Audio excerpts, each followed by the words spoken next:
major ports. This was indeed a century of humiliation. It would only come to an end with Japan's defeat in 1945. And it is a history that has left an indelible mark on the Chinese psyche. Here in the United States, when we think about history, we think that's something irrelevant. When you say that's history, that means it's over, it's done with. We're very much in the national spirit of Henry Ford, who said history is more or less bunk. Ignore it, move on, and create new things. I think the Chinese, in a sense, are at the other end of the spectrum, where they are so historically focused. History tells us that American naval ships were patrolling the Yangtze River after 1853 for nearly 100 years, and that's quite striking to consider. That feeling of being humiliated for a century means they really think people are out to carve China up, reduce its power, keep it impotent in the world. Let's examine the situation in reverse, where Chinese naval ships' boats had been patrolling the Mississippi River, say, for 100 years. One can imagine that would have a huge impact on how Americans saw the world. So the historical lesson that the Chinese have learned is never again. Never will China be weak, because this is what invited foreign aggression, particularly Western imperial aggression, beginning in the mid-1800s all the way to the founding of the People's Republic in 1949.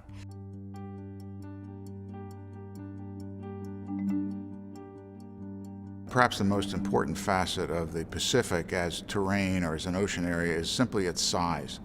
The distances are enormous. China exports an enormous amount to the world. It's dependent on other countries' markets. And the Chinese often speak of the so-called Malacca dilemma. The Strait of Malacca is the throat that connects the South China Sea, and therefore the Pacific Ocean ultimately, with the Indian Ocean. The Malacca dilemma is the Chinese shorthand for the vast majority of their energy resources come from overseas through Malacca, and their economy is reliant on foreign trade, which must go out by sea.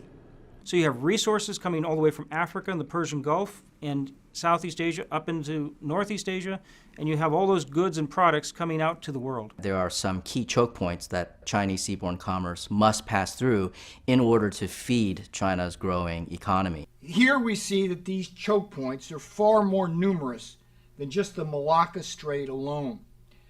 These other choke points include the nearby Karimata, Lombok, and Sunda Straits of Indonesia on China's tender southern flank, the Luzon Strait, which lies between the Philippines and Taiwan and which provides China with its best Pacific Ocean gateway from the South China Sea, the Miyako Strait that runs past America's heavily armed forward bases on Okinawa and opens up the Pacific from the East China Sea, and as a final choke point to the north, there is the Soya Strait, which divides the Kurile Islands chain and Japan's northernmost island of Hokkaido.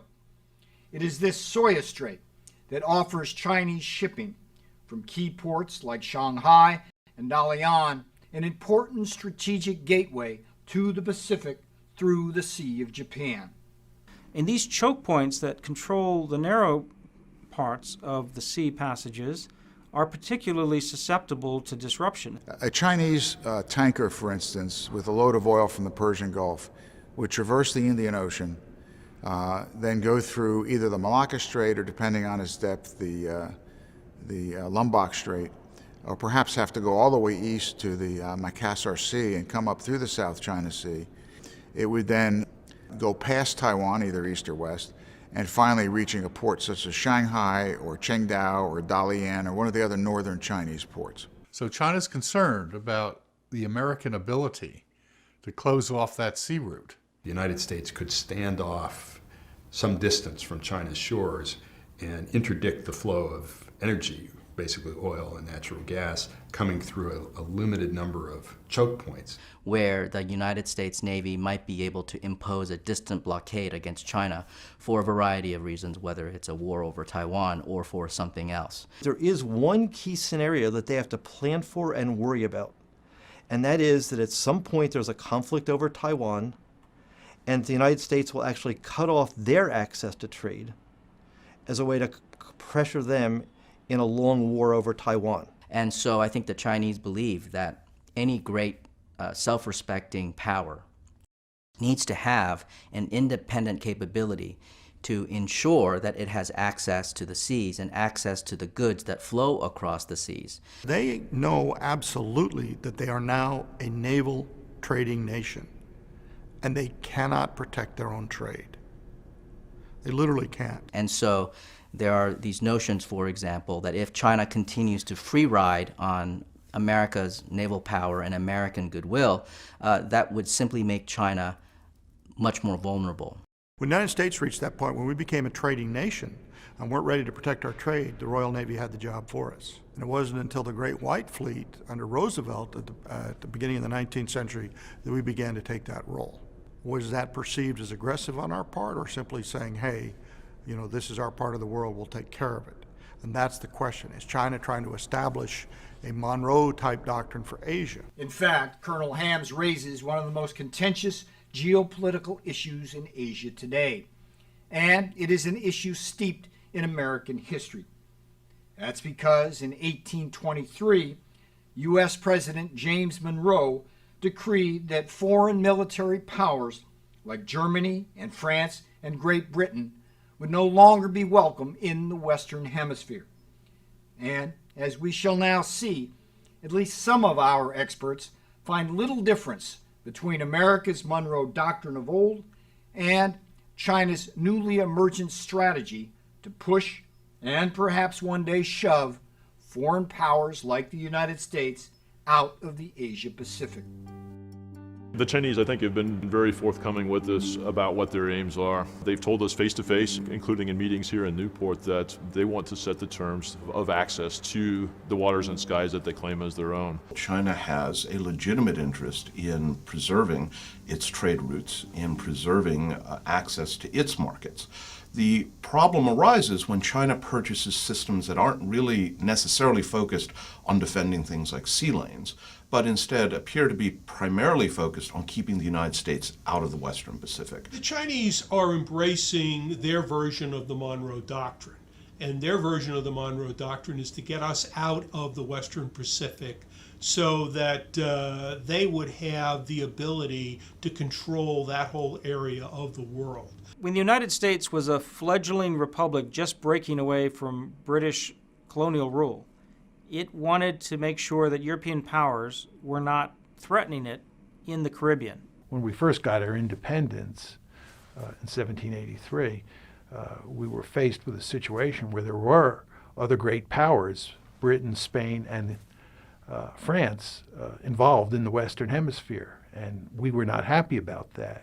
And so the Monroe Doctrine basically said these European powers should not be in South America and the Caribbean. This is a United States sphere of influence. So in 1823, President Monroe announced the Monroe Doctrine. He effectively said, we're not powerful enough to throw you out now.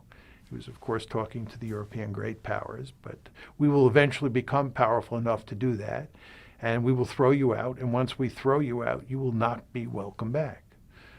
And of course, with the Spanish-American War in 1898, we finished the task. We got rid of the Spanish, the British and the French were gone, and the United States was a regional hegemon. This was not unusual. In the 1800s, this is what powers did. In the United States, only coming out of a Revolutionary War and an independence war, was very concerned about interference in its sphere. The best situation for survival in the international system is to be a regional hegemon, to be by far the most powerful state in your area of the world and make sure no distant great power has come into your region. And this logic applies to China as well as the United States. As my mother used to say when I was a little boy, what's good for the goose is good for the gander. So if the Monroe Doctrine makes good sense for the United States, why doesn't it make good sense for China? The problem is we're not in the 1800s. We're in the 21st century. And China has to recognize that the states that it's dealing with are part of the global economy. Japan is the third largest economy. Korea is about the 12th largest economy in the world. The 10 countries in Southeast Asia are 650 million people. These are massive countries. These are not small Caribbean states. So 21st century, major economies, China cannot simply say, this is the Monroe Doctrine for China, because they're not living in that century, and they have neighbors who matter. To understand where the Chinese are coming from, I think it's best to sort of use their own phrase. There was a recent dialogue with an American admiral and one of China's highest-ranking military officers, and the American was trying to talk the Chinese into doing more to do anti-piracy and sort of help police the oceans and so forth. So the Chinese admiral said, great idea, we're all for it, we're going to do more. We're going to be more of a world responsible power and take on more responsibility of world policing. We'll police everything west of Pearl Harbor, and you can police everything east of Pearl Harbor. And I think that reflects basically their deal. They would like to get the United States out of Western Asia, and they would like to be the greater hegemon or power. And not that they want to occupy Japan or the Philippines or Singapore, but they want them to realize that those countries have to deal with them. Kowtow? Well, that's a phrase that gets used a lot. It's a traditional phrase. Kowtow is a symbolic way of showing your obeisance, right, to the great Middle Kingdom. So those references, of course, in Asia, the Asians know their history much better than we do, frankly. but today, I think there is a sense too that the dependence that has come along with that natural process of China's rise is now much less a positive and much more vulnerability, perhaps, than it was in the past. And so the U.S. Has to contemplate a future with China that will probably be benign, but could very well be difficult, tense, and in the extreme scenario, hostile. But it's not just the United States that has to worry about any such hostile future. There is also the increasingly pressing matter of how a much more militarily powerful China intends to treat its Asian neighbors. And at this point in our detective story, we must dig deeper now into China's possibly quite very bad intentions. And that leads us to our next clue and question.